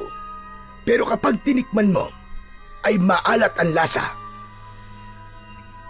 Pero Lo, kanino po ba ito galing? Sa isang siyokoy na naging kaibigan ko noon. Galing yan sa gitna ng karagatan na kanilang tirahan. Ho? Ibig niyo pong sabihin, Lolo, nagkaroon po kayo ng kaibigan Shokoy? Totoo po ba yun? Oo, Apo, totoo. May isang siyokoy akong tinulungan noon. Sugatan siya at napuluputan ng sirang lambat ang katawan. Nang tulungan ko siya, ibinigay niya sa akin ang kristal na asin bilang tanda ng kanyang pasasalamat. Pero, Lolo Silverio, paano ko po ba ito magagamit? Kapag taglay mo yan, magkakaroon ka ng kakaibang kakayahan, Apo. Buong akala ko ay hindi na magagamit yan, kaya itinago ko na lamang. Pero mali pala ako. Ikaw pala, Apo, ang siyang gagamit ng kristal na asin. Tutulungan ka niya para harapin ang kampon ng kadiliman. Pero Lo, hindi ito sapat para magapi ko si Senyor. May pambihirang kakayahan ang isang aswang. Yun ang alam ko. Kung ang kakayahang pisikal ang pagbabasehan, ay kulang talaga ang kakayahan mo, Apo. Subalit may iba pang paraan. Pero dapat ka pa rin maging handa. Kaya kunin mo rin ito. Teka, kutsilyong ginagamit sa kusina na panghiwa ng mga gulay? Oh, subalit hindi yan gaya ng pangkaraniwang kutsilyo, Apo. Sadyang ginawa yan para gamiting sandata laban sa mga kampon ng kadiliman. Ako mismo ang gumawa niyan. Pero Lo, bakit meron po kayo nito? Paghahanda sa mga aswang. Dahil mga aswang ang pumatay sa mga magulang ko, kaya pinaghandaan ko sila. Ibig niyong sabihin, may aswang nang napatay ang kutsilyong to, Lo? Tama ka. At ngayon, ay ikaw na rin ang siyang mag-iingat niyan. Mas kakayanin mong humarap sa mga kampon ng dilim dahil bata ka pa. Kaya lahat ng meron ako ay ipagkakatiwala ko na sa iyo, Apo. Lolo Silverio, dahil sa mga ibinigay niyo po sa akin, ay lalo po ako nagkaroon ng lakas ng loob. Ngayon ho, nararamdaman ko, handang-handa na ako. Magagawa ko na pong tulungan si Senyora Rosenda para tuluyan na siyang lumaya. Halos tapos na kami ng pag-uusap ni Lolo Silverio nang may kung anong bagay ang bumagsak at lumikhayo ng ingay. Kaya naman, nagmamadali akong lumabas ng aming kwarto upang alamin kung ano nga ba ang bumagsak na yon. Subalit nang makalabas ako ng kwarto, ay tanging ang basurahang malapit sa kwartong tinutuluyan namin ang nakita kong naroroon. Pero wala sa dating pwesto. Natumba ito na tila ba nabangga. Kasunod ay nakarinig ako ng ngiyaw ng pusa. Hinanap ko ang pusang lumika ng ingay pero wala naman akong nakita. Napansin ko ang isang maliit na bimpo na kulay puti ang naiwan sa lugar na yon. Dinampot ko yon at pinagmasdang mabuti. Ang pagkakaroon ng puting bimpo ay naging ugali na ng mga nagsisilbi sa kusina. Maging ang ibang tauhan ay meron din nun. Kaya naging palaisipan sa akin kung kanino yon. Malamang isang tauhan sa mansyon ang nakabangga sa basurahan. Posibleng narinig din ito ang pag-uusap namin ni Lolo Silverio. Pabalik na ako ng kwarto para magpahinga nang makita ko na papalapit sa akin ang batang si Ronnie. O Ronnie, anong ginagawa mo rito? Gising ka pa ng ganitong oras? Opo, Kuya Poldo. Minsan kasi hindi kagad ako makatulog eh. Oh, ba't lumabas ka pa ng kwarto mo? Inutusan kasi ako ni Lola Marcela. Kunin ko raw yung bimpo niya na naiwan. Malapit daw dito sa kwarto nyo. Ha? Teka, ito ba yun? Teka, amuyin ko lang. Ito nga yun. Ganyan ang amoy ni Lola ko eh. O sige Kuya Poldo, kukunin ko na to. Ibabalik ko na kay Lola. Sige, ibigay mo na sa lola mo. Pero sabihin mong hindi ang galing sa akin ha. Hindi ako nakapulot kundi ikaw. Pwede ba yon? Oo naman, pwede Kuya Poldo. Sige, mauna na ako. Pagbigay ko ng puting bimpo kay Ronnie, ay patakbo nang umalis ang bata. Nagkaroon na ng konklusyon ang pagtataka ko kanina. Tama nga ang hinala ko. Si Manang Marcela nga ang lumika ng ingay kanina. Siya ang nakabangga ng plastik na basurahan. Kung ganun, nagmamanman siya sa amin ni Lolo. Malamang, napakinggan niya rin ang pag-uusap namin kanina. Kaya naman, nang pumasok ako ng kwarto, ay ipinaalam ko yon kay Lolo Silverio. Kailangan na natin kumilos, Apo. Bukas na bukas din. Gawin na natin ang naisip mong plano. Tatapusin na po natin si Senyor Artemio, ganun po ba? Oo, tama ka. Dahil maaaring tayo ang siyang mapahamak. Hindi natin mapagkakatiwalaan si Marcela. Ang katapatan niya ay tiyak na kay Senyor Artemio. Malamang, sasabihin niya lahat ang narinig niya. Hindi ako mapagkatulog dahil sa sinabi ni Lolo Artemio. Kaya kinabukasan, maaga kaming gumising ni Lolo. May mga darating din kasing panauhin bukas si Senyor. Kaya maghahanda kami ng masasarap na pagkain para pagkain ng mga magiging bisita. Yun na rin ang pagkakataong hinihintay ni Lolo para gawin ang plano. Maghahanda kami ng espesyal na putahe para sa mga mahalagang panauhin ni Senyor Artemio. Samantala, habang abala kami sa kusina, ay may pagkakataon na tumatakas ako para lumabas. At nang makalabas ako ng kusina, ay nakita kong kausap ni Manang Marcela si Senyor Artemio. Nagkubli ako para hindi nila makita. Mukhang napakahalaga ng kanilang pinag-uusapan. Hindi ko man naririnig yun, subalit hindi maalis sa akin ang matinding kaba. Iba rin ang kutob ko habang pinagmamasdan ko sila na nag-uusap. May hinala akong nagsumbong na kay Senyor si Manang Marcela. Posibleng nakarating na kay Senyor ang mga napag-usapan namin kagabi ni Lolo Silverio. Nagbalik ako sa loob ng kusina para sana makausap ang lolo ko. Kaya lamang, pagdating ko roon ay wala na ito. Nagtataka ako kung saan maaaring nagpunta si Lolo. Ipinagtanong ko yon sa kapwa kusinero ko na naroon. Iisa lang ang sagot. Ipinasundo daw ni Senyor Artemio si Lolo. Pilit ko silang tinanong kung saan dinala si Lolo Silverio. Kaya lamang, isa man ay hindi alam. Basta, ang natitiyak lang nila ay ipinasundo ni Senyor Artemio si Lolo. Kinabahan ako at lalong hindi mapalagay sa pangyayaring yon. Nang mailuto ang lahat ng putahe na magiging handa para sa salo-salong gagawin sa mansyon, ay humanap ako ng pagkakataon. Kailangang magamit ko ang kristal na asin. Matutulungan ako nito para sa aking plano. Kaya naman, nang makahanap ako ng tiyempo, ay itinali ko sa isang maliit na pirasong tila lambat ang kristal na asin. Saka inihulog ko yun sa bawat putahe na naroon. May kakaibang panlasa at kapangyarihang taglay ang kristal na asin. Kaya alam kong hindi ako nito bibiguin.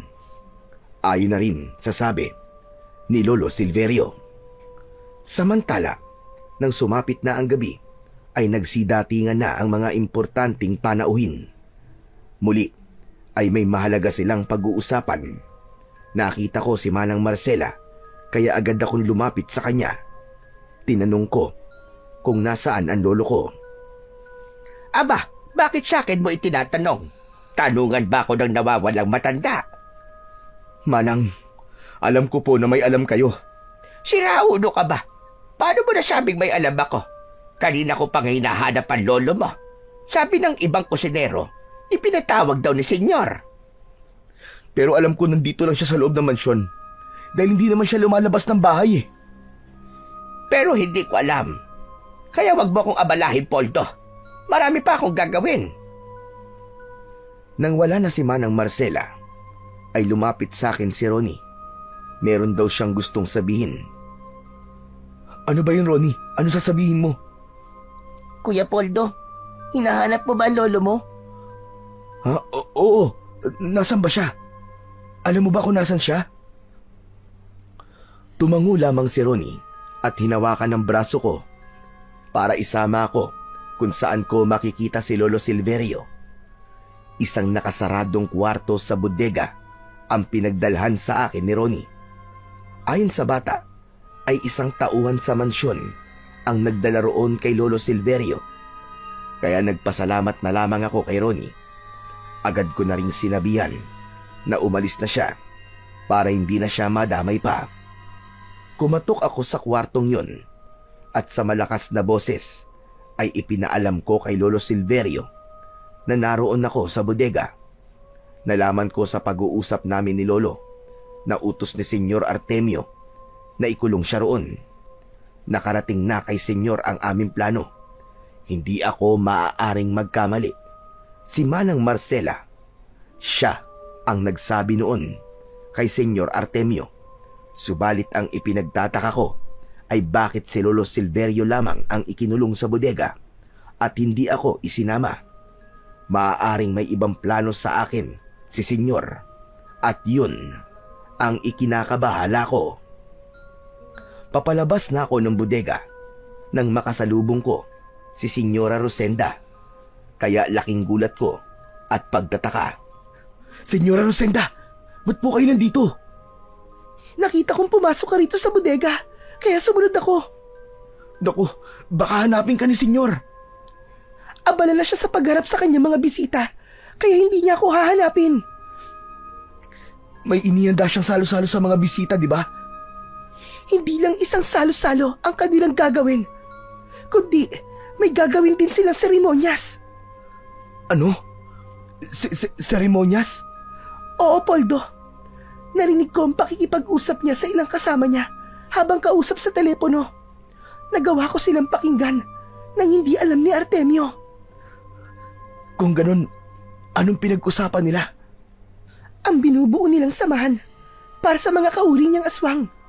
Isang samahan ng mga maharlikang aswang na pinamumunuan niya. Kasabay ng kanilang gagawing seremonyas ay ang pagkakaroon ng isang handog. Ha? Handog? Oo, sa gitna ng kanilang pagtitipon ay may papatayin sila upang ipakita sa mga kasama niya ang kanilang katapangan at katapatan.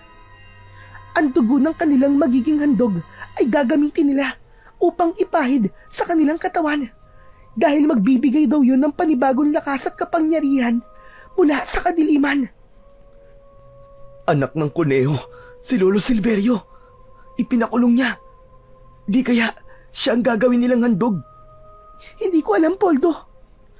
Tulungan mo ko, Senyora, para makalabas si Lolo Silverio. Hindi maaaring gawin nilang handog ang lolo ko. Hindi pwede yun. Huwag ka mag-alala, Poldo. Huminahon ka lang. Dala ko ang susi sa kwartong pinagkulungan nila sa lolo mo. Kaya makakalabas siya. Tinulungan ako ni Senyora Rosenda para ilabas si Lolo Silverio. Nang makalabas na siya, ay agad kaming umalis sa bodega dahil kabisado na ni Lolo ang iba pang lugar sa mansyon. Kaya humanap kami ng lugar na maaaring mapagtataguan. Kasama na namin si Senyora na hindi na humiwalay sa amin. Sigurado ka ba, Senyora, Nasasama ka sa amin ng apo ko. Opo, Tata Silverio. Sasama ako sa inyo. Ayoko na dito sa mansyon. Hindi ko na kaya pang makisama kay Artemio. Lalo lang siya nagiging masama. Nakakatakot na siya. Lalo na ngayong may binuo na siyang grupo ng katulad niyang mga aswang. Ang mga dumating na bisita, mga aswang silang lahat. Tama ho kayo. Mga kauri ni Artemio ang mga yun. Pare-pareho po silang kampo ng demonyo.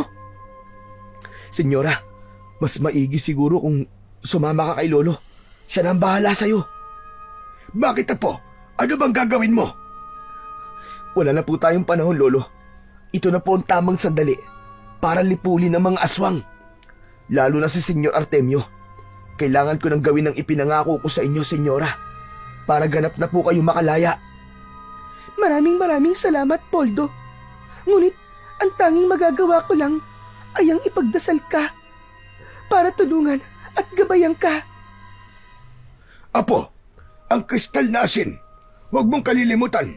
Matutulungan ka niyan. Maging ang kutsilyong ibinigay ko sa'yo na gamit sa pagluluto. Yan ang magiging kakampi mo. Huwag ka mag-alala, Lolo. Dala ko po ang mga yun. Kaya nga, nakahanda na po kong harapin ang mga aswang. Iniwan ko na sina Lolo at Senyora Rosenda. Nagtungo na ako sa lugar kung saan ay gagawin ang salo-salo. Maging ang sinasabing seremonyas. Nakaitim ng damit ang lahat ng dumating na panauhin. Ang iba pa sa kanila ay nakasuot ng maskara. Pilit na itinatago ang kanilang pagkakakilanlan. Kailangan kong gumawa ng paraan para makahalubilo sila na hindi nila nalalaman. Kaya naman, nag-abang ako ng lalaki na pupunta sa CR. Nag-abang ako ron. Nang makita ko na may lalaking nagtungo ron, ay agad kong sinundan. Nang tapos na siya sa paggamit ng comfort room, ay hinintay kong buksan niya ang pinto. Saka ko siya biglang nilapitan. Tinakpan ko ang bibig niya, saka ipinasok muli sa loob. Ilang malalakas na suntok ang pinakawalan ko sa kanyang muka at sikmura para mawalan siya ng malay. Nang mawalan na ng malay, ay hinubad ko ang suot nitong damit. Inalis ko rin ang suot ko at pinagpalit ko ang aming suot. Dahil nakasuot na ako ng itim na damit, may pagkakataon na para makalapit ako sa pinagdarausan ng pagtitipon na hindi nila nahahalata. Malaya akong nakihalubilo sa kanila. Pinagmasdan ko ang pagkaing niluto ko na binabaran ko ng kristal na asin. Nakahanda na yon at mamaya lang ay tiyak na pagsasaluhan nila. Nagsimula ng magsalita si Senyor Artemio. Nagagalak sa pagdating ng mga inimbitahang panauhin. Labis akong nagpapasalamat sa pagpapaunlak nyo sa aking ginawang imbitasyon. Gaya ng alam ninyo, ito na ang tamang pagkakataon upang buuin natin at palakasin ang binuo nating samahan. Katulad ng ibig dating mangyari, ay umpisa na ito para makilala tayo at patuloy na katakutan ang ating samahan. Dahil kilala tayo sa lipunan at may taglay na impluensya, ay tiyak na darami pa ang aanib sa atin. Yun na rin ang pagkakataon natin upang sila man ay maging kauri natin. Upang lalo pang lumawak ang mga kauri nating aswang. Tayo ang magpapatakbo. Tayo ang bubuo ng pamahalaan. At tayo ang susundin ng mga tao. Kaya sila man ay nanaisin na ring maging katulad natin. Ibig lang sabihin nun, lalo tayong dadami at mas lalawak pa tayo at wala nang makakapigil pa sa atin. Nagpalakpakan ang mga dumalo sa pagtitipong yon. Sumenyas si Senyor Artemio sa ilang tauhang naroon. Nakita kong may iniutos ito at agad namang sumunod ang mga inutusan.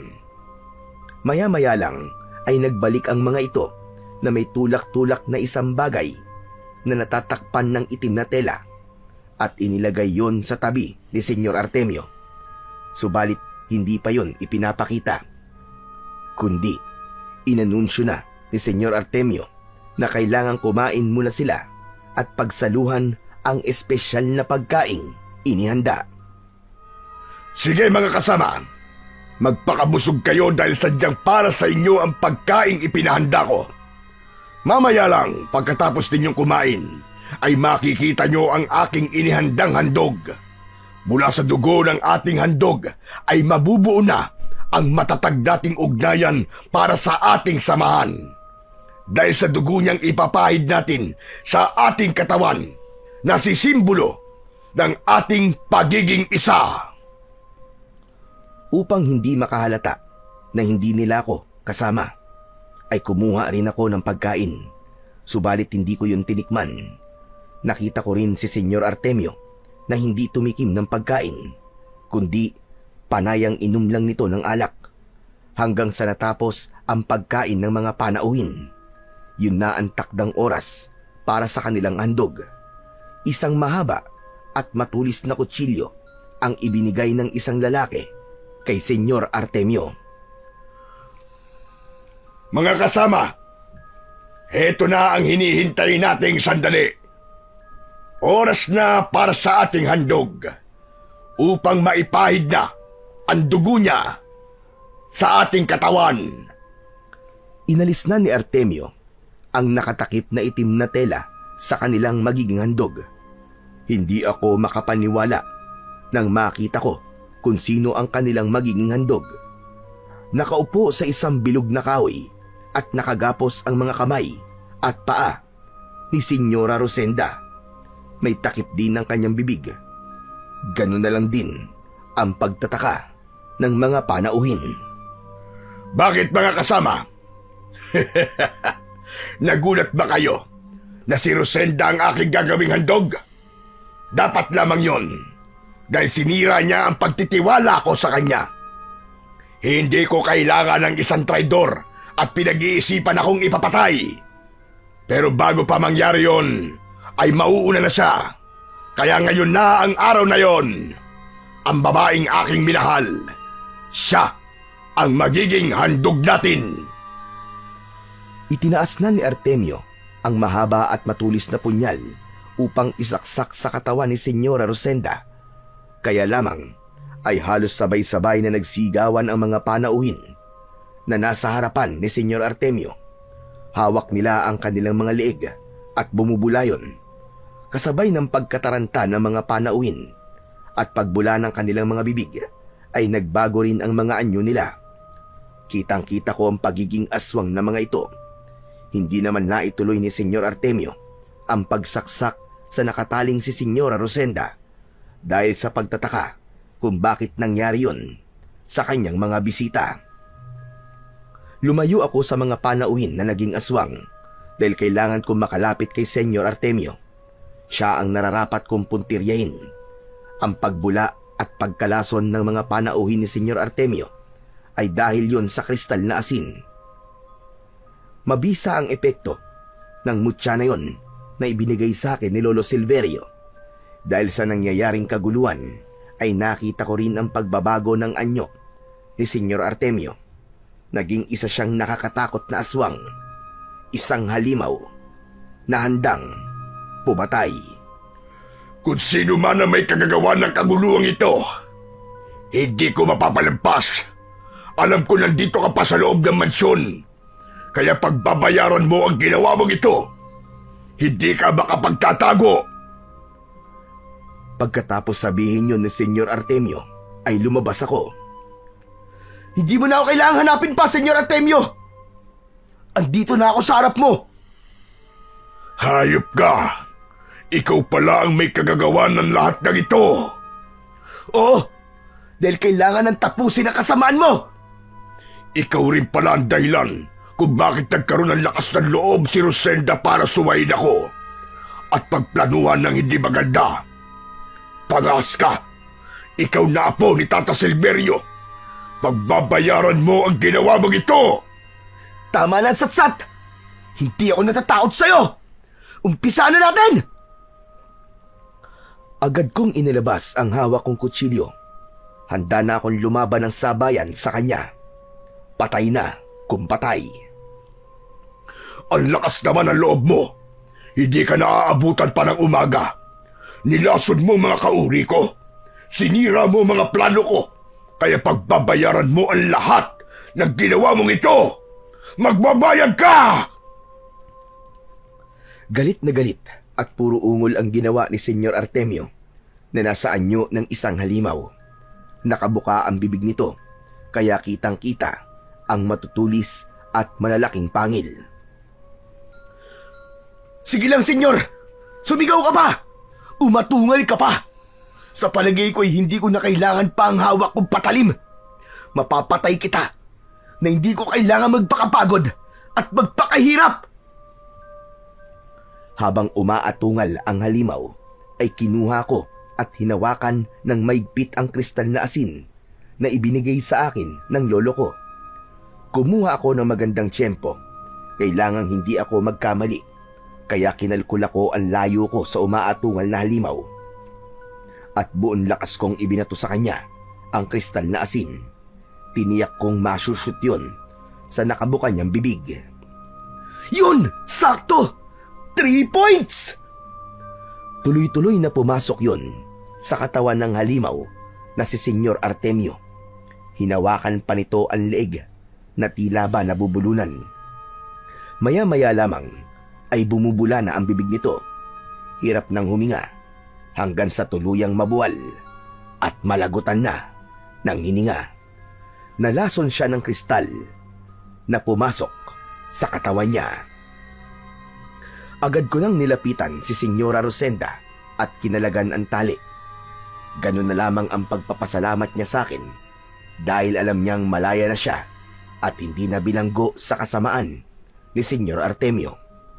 Maging ang mga magulang niya ay magiging malaya na rin at wala nang mananakot pa sa mga ito. Habang nagpapasalamat si Senyora Rosenda, ay nakita kong papalapit sa akin si Lolo Silverio.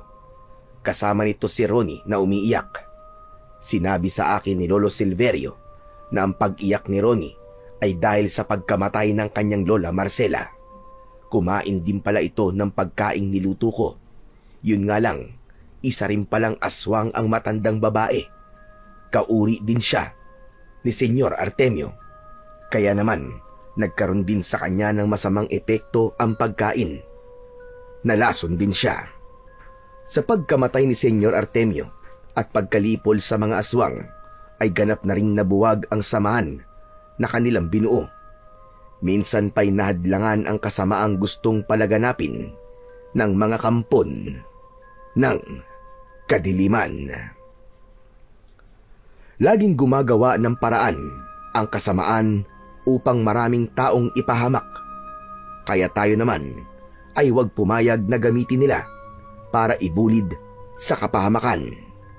Mamalagi tayo sa ating pananampalataya at ugaliing tumawag sa may kapal upang ang kadiliman ay hindi maghari sa ating buhay.